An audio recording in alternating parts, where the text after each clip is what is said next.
Disclaimer. I haven't finished the game yet, so take this with a pinch of salt. The Wii U doesn't have much in the way of RPGs. It's not really a console that has a lot of massive, deep, complex games, but my god does Xenoblade Chronicles have them qualities. To a lot of people though, it'll become intimidating and obnoxious. The story backdrop is that Earth has been destroyed when two warring alien races staged a battle on the planet. Your spaceship crash lands on the planet Mirror, which you now need to explore and colonise. The sheer scope of Xenoblade is nothing short of impressive, but it's all well and good having a massive world, but it needs good content within it, and that's my main problem with the game. A big part of the game is exploring the world and planting nav beacons, which show you the types of things to do in the vicinity on your Wii U gamepad. But the sad thing is, there isn't many. There's kill tyrants, which are world bosses, treasure chests, and side quests, which are either fetch or kill quests. The fetch quests never give any indication as to where the item you need to get is. You just hope you stumble upon it collecting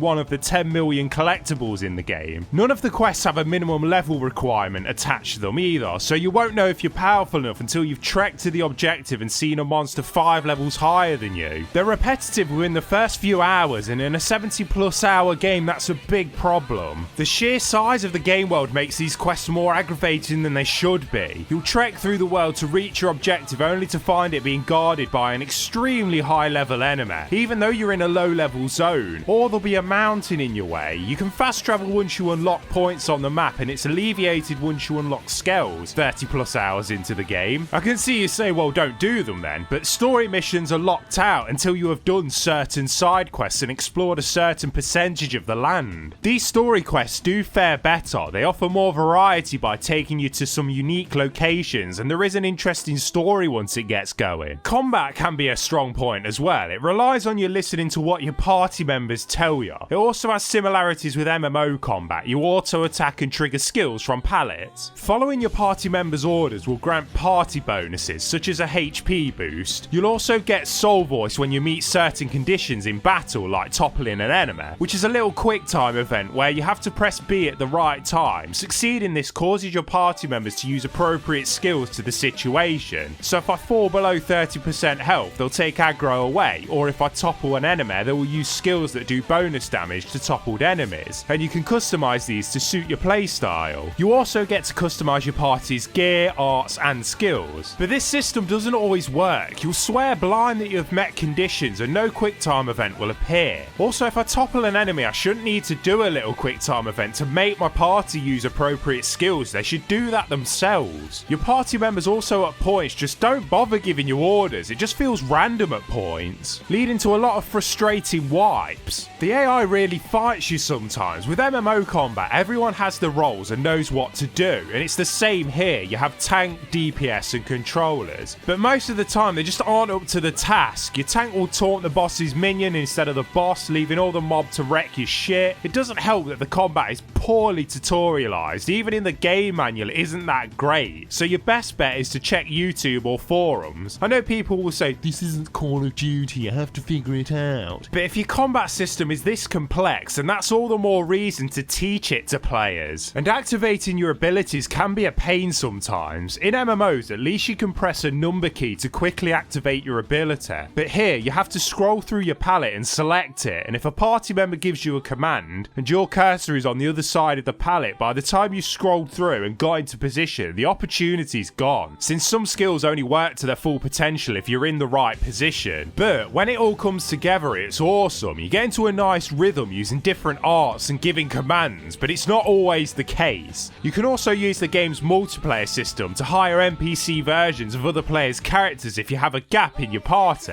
You also see them out in the world, which I thought was a nice touch. If you have enough money, you can hire a ridiculously high level character to help you out. One thing Xenoblade does get right is the world. Mirror is a great place to explore. You've seen the areas before, forest, desert, ice area, etc. But there are some really unique environments. Monsters roam around, different ones appearing at different times of day. It really feels like a planet with its own ecosystem. But as I said, the world is unnecessarily big. There's lots of open fields with not much in them. If the world was shrunk down a bit and more effort was put into creating unique locations, it would save time on all the boring travel time and make a more memorable world. Graphically, it's mixed, but it's got it where it counts. In the open world of Mirror, it looks fantastic. Gorgeous views and a nice draw draw distance. It's just really cool wandering the world and seeing a massive dinosaur drinking from a lake from on top of a cliff. But it's clear some corners were cut to get it on the Wii U. The pop-in is awful at points. It's not so bad in the world of Mirror, but in the game's main city it's horrific. Things appear right in front of your face and you can clip right through cars on the street. The pop-in also fucked me over a few times in the world. High-level enemies would just pop in right in front of me and destroy me. There's also some really low-resolution textures in place, but as I said, it's got all the bells and whistles in the right places. Overall though, I wasn't that fond of it. There's the components for an amazing game here, seriously, but it's just very tedious. It's a shame because I wanted to like it and I'll try and carry on to see if it sways me, because when it all comes together properly, it's incredible. I know some people will take issue with these impressions. I'm sure people will say they had no problem with the combat AI and that I'm a twat and that I should go back to Call of Duty. They're alright about the twat part, I'll give them that.